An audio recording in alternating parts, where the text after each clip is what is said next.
there's a lot of turnover in restaurants, right? How do you not have this gap or this downtime every time you have a new manager? Like, we try and keep those management teams on the rails despite the turnover, right? So it's giving them good reporting every week, showing them where the goalposts are. That's really where we help, and it's a significant pain point for our client base.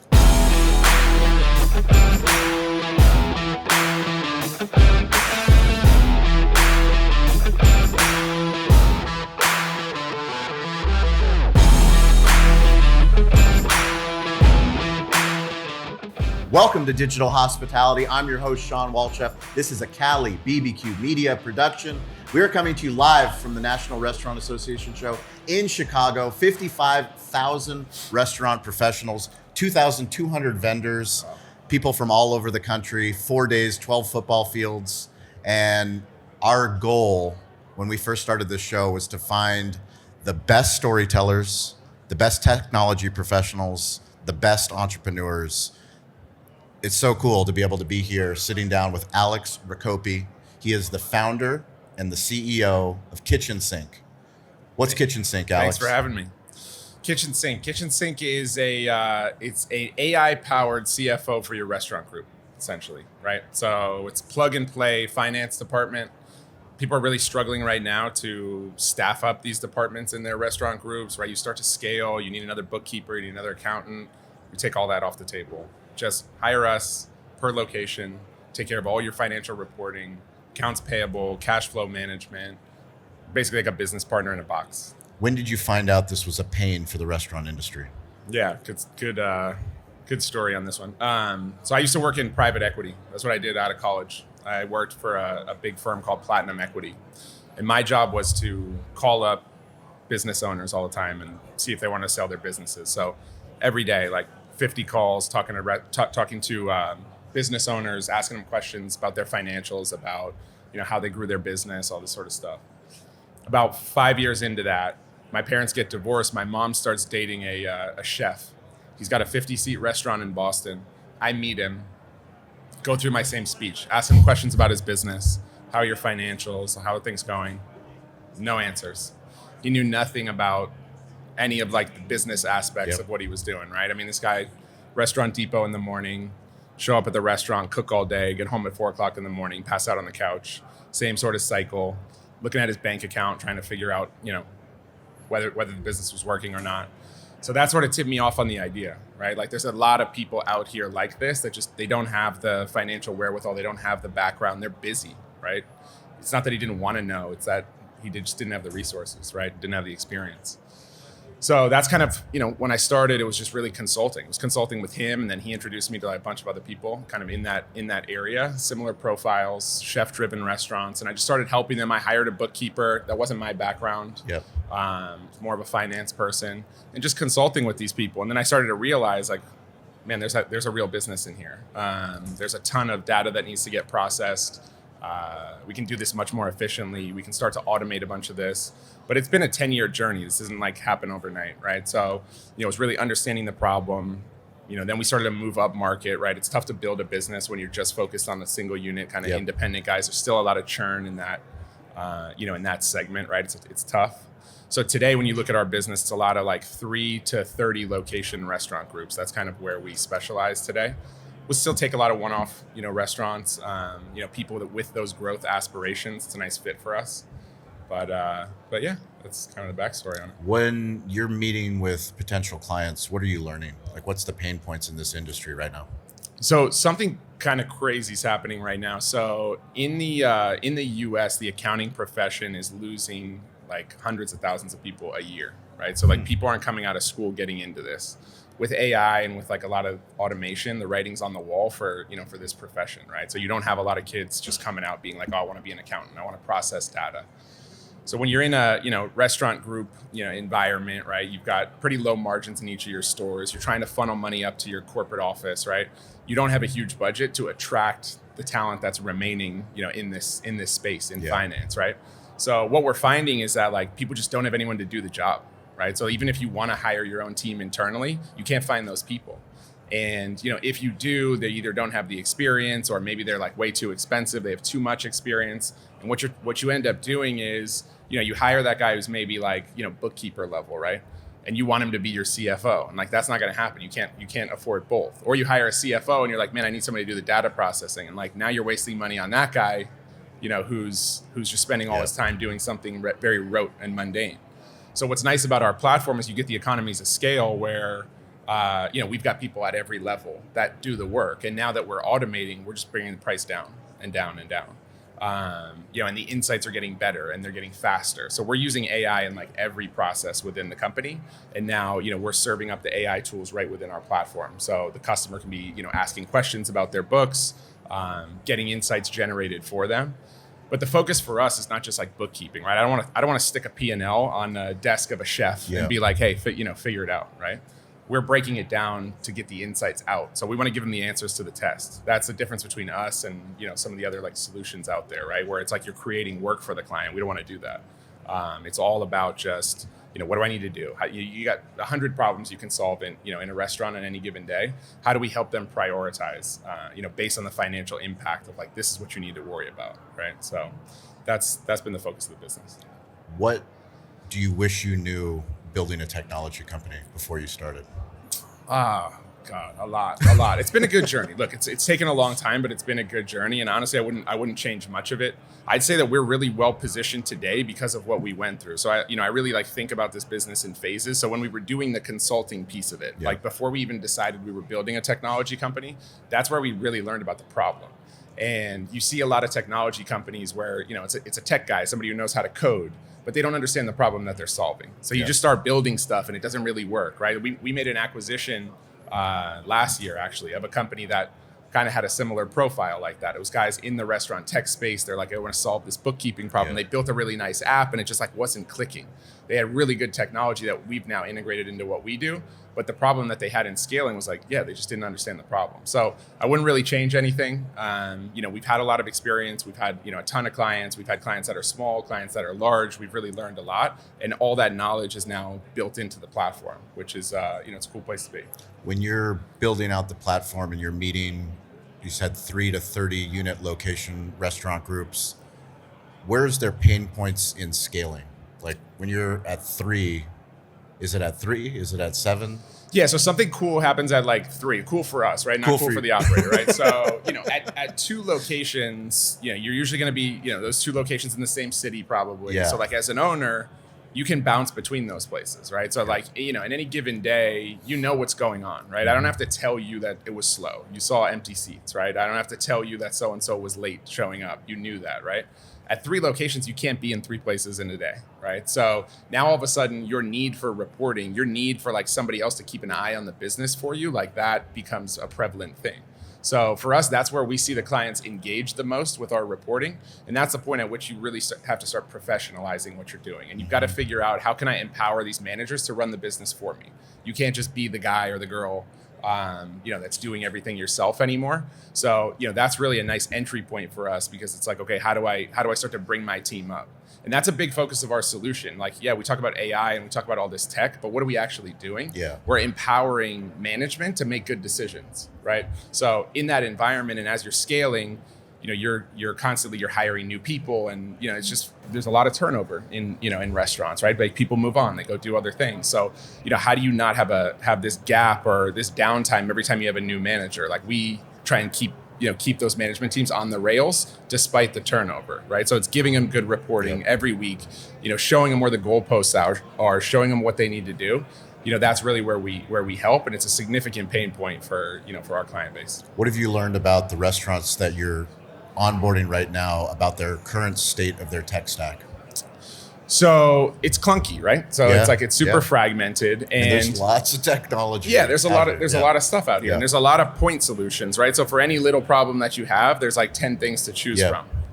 And then there's vendors that will create like an all-in-one solution, right? And what we've seen is that, some of the folks that go the all-in-one route, it's like you're not particularly good at anything, right? Yes. So, when you have engineering teams that are just focused on the inventory problem, or just focused on recipe costing, or just focused on like one, part of the tech stack, you tend to like get a pretty robust product out of that. So we made the decision that we're just going to integrate with everything, right? So like whatever your chef wants to use, in the back of the house, like we'll integrate with that. Whatever POS you want to use, we'll integrate with that. We're not forcing you onto an all-in-one solution, but the way we think about our product is like it's sitting on top of all that stuff and giving you a clear picture, so you don't have these data silos, right? So that's kind of the biggest thing that we need to solve for. Because look, the restaurant tech is going to continue to fragment, right? And yeah, there's big players that are again trying to do everything, but in reality, as long as things integrate, like just pick whatever you want to use. Like pick the best thing. It's gonna be something, something cool you probably didn't even see yet, right? That's that you want to use. Can you share a story about a super user of your platform? I mean, I think one of the coolest things for me, I own restaurants, Cali Barbecue. We have believed, because of shows like this, that the heart of technology are humans. So like we want leaders that we believe in, that actually believe in the partnership, where they're going to be building the technology alongside of us. I mean, that was what attracted me to what you guys are building, is that your boots on the, I mean, you don't need to be here in Chicago, but you're here with your entire team, full force, learning as much as you can, talking to operators, talking to other tech partners. Why are you guys doing that? And share that story about the super user. Yeah. So, good example, like perfect kind of ICP client for us, like ideal customer profile, yes. Right? So restaurant group, I'm not going to say the name, but restaurant group in New York. Yep. They have 28 locations, right? When we got there, the entire group was losing money. They'd been losing money for probably like 3 or 4 years. It was a very kind of hot concept, cooled down, like not going away, yep. But definitely like kind of cooled down. And they had just ramped up all of their corporate office, right? They had all this huge expenditure, right? They had an accountant for every 2 stores. And what was happening was, you're spending money in this department and it's just like bringing down the whole group, right? Yep. And there's a bunch of people for them to organize. And now you have senior management who's not only worried about operations in the restaurant, but they're worried about like running this corporate office, which is now just balloons. It's like people everywhere, right? So when we got in there, it took us probably a couple months to just like get everything dialed in to completely sort of, become their finance department. And we saved them like $2.5 million, just that's off the top, right? Significant. And they got better, faster reporting, right? So like most restaurants are going to look at like a monthly P&L, mm-hmm. right? That's not that helpful. Like a month doesn't mean anything to a restaurant. So like what we do is we do, exactly. So like we do weekly P&Ls. And like a weekly P&L, that matches your revenue cycle, right? Mondays look like Mondays, Saturdays look like Saturdays. You can really start to compare everything and you can start to make good decisions. So, deploying our solution, engaging basically ownership with the GMs at those stores in this 28 location group, not only were we able to save them $2.5 million in the accounting department, but now all of a sudden they're shaving points off cost of goods week over week. They're optimizing their labor. They're really watching like sales trends, right? So, massive lift, for that particular restaurant, but it happens in the smaller restaurants too, right? Working with like a bakery right now in the Midwest, like $1 million business, right? But, trying to get a loan to buy their building, couldn't get the loan because their books were a mess, right? Yeah. The bank couldn't get like visibility on what this business is doing. So it took us like a week and we cleaned up everything the last couple of years of their books, gave her like, just very clear path on what she needs to do with her budget. And she got the loan last week. So, that's it's kind of another side of this. How do you provide hospitality to your customers? We talk about empathy a lot, right? And it's understanding that, what we're doing can be complex and it can be daunting for a lot of operators, right? And especially when we're dealing with management teams, right? That maybe they grew up in the restaurant business. They didn't grow up doing finance. So we think about things like how do we make them comfortable with what we do and how do we help them, really understand, what we're talking about. So, we do a lot of teaching and coaching internally on basically how to speak in restaurant terms because we hire a bunch of accountants, right? So it's like inherently they're not thinking that way. So, meeting people where they are, I think that's a huge part of hospitality, making them feel comfortable, making them not feel like, oh, this is so big and this is daunting. Like we talk about that day in and day out. And that's really been a hallmark of, our service. Talk to me about artificial intelligence. It's crazy. It is crazy. Yeah, it's absolutely crazy. How do you explain it to restaurant owners? Look, it just helps everyone go faster, yeah. Right? It's helping us like develop a product faster. So we use it for a lot of like coding, new features and whatnot. We use it in analyzing financial statements, all the things that we used to do. Like at one point we had 150 accountants in an office in India, mm-hmm. right? And great, but they make mistakes, right? So you're like going through, you're looking through a P&L for a restaurant. You're trying to find like errors. You're trying to find trends. and it's time consuming and it's mind numbing, and you do that day in, day out, you miss stuff, right? So for us, like utilizing AI and training it on exactly what we're looking for, training it on the nuance of that particular restaurant, the trends that we've seen in that restaurant, right? You look at historical financials, you look at the pattern, you look at the budget, and you try and correlate all those pieces. You can do that now instantaneously, right? So we're doing that within the platform. So the insights that you can pull up are super impactful for a restaurant. So we're just going faster. We're more on time. We're more accurate. So it's a huge benefit. And people are worried. Okay, well, yes, it's taking jobs. It's shifting jobs, right? So like the example I gave. Okay, that 28 location restaurant group, they were going to go out of business, right? You can't sit there and lose $1 million a year and sustain your 28 locations. And think about how many hundreds of people that they employ. Yep. Right. But by, kind of shifting where they're spending money and saving them that $2.5 million in this particular area, now, we just saved hundreds of jobs. Okay. Yep. So, that's the way that we look at it. Right. So it's AI is really cool. It's really, really cool. You shared with me something that, I've been doing the show since 2017, interviewing tech CEOs, entrepreneurs, business owners, but you shared something that no one had ever told me, at least from the tech side, that you do a fit test. Yeah. Fit check. Fit check. Yeah. You're fit checking potential clients. Why are you doing it, and how does it help? So like for what we do, right, it requires customer engagement, right? You've got to send us invoices. You've got to be involved in the process to a degree, right? It's not a burden by any means, but if we're going to put the effort into onboarding you, and we're going to put the effort into like essentially being your business partner, we want to know that you're sitting at the table, that you're focused on it, you're going to get value out of it, right? So like I can't onboard 1 million customers this month, right? So we got to pick and choose. So, we don't do demos, we do these fit checks, and that's really what, kind of the parallel to other tech companies. And it's a conversation. It's like, what are you trying to get out of this? Are you thinking strategically about this business? Are you trying to grow? If we sit here and we do a budget for you, are you going to look at it? Are you going to be focused on it? Are you going to help? Are we going to hit the numbers? Because, I want to look back and be like, we actually helped this business succeed, help position them for growth. But like, we're not going to do the work. You got to take the information we're giving you, and you got to do the work, and that's going to be the success story. So, those are the customers that we want. Drives engagement, it drives retention. They understand, they see the value in what we do. They tell their friends. So that's where we're putting the focus. Amazing. If you guys are watching this, we recently launched a restaurant technology Substack newsletter. You can go to Substack, subscribe to that, but we are sharing all of the greatest things that we're learning here at the restaurant. What's the best place for people to keep in touch or learn more, do a fit check? Yeah, kitchensync.us. Okay. And it's SYNC. And I heard rumor on the street is you guys are launching a YouTube channel. Heard that too. Yeah. Are you excited about the KitchenSync? Yeah. It's been unnatural for me to do this, but it's helpful, right? There's a lot of knowledge within our company, and if this is an outlet for us to get that out into the world and create content that's going to help people, then it's our duty. Yeah, I think the reason we started the show was we had a deep belief that I wasn't alone as a restaurant owner in San Diego.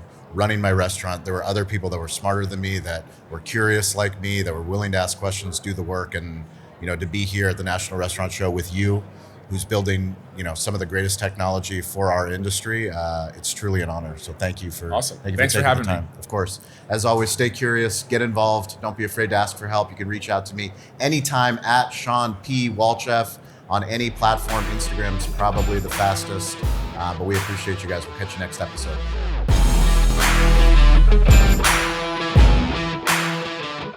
Thank you for watching. Thank you for listening. If you've made it this long, you are part of the community. You're part of the tribe. We can't do this alone. We started, no one was listening. Now we have a community of digital hospitality leaders all over the globe.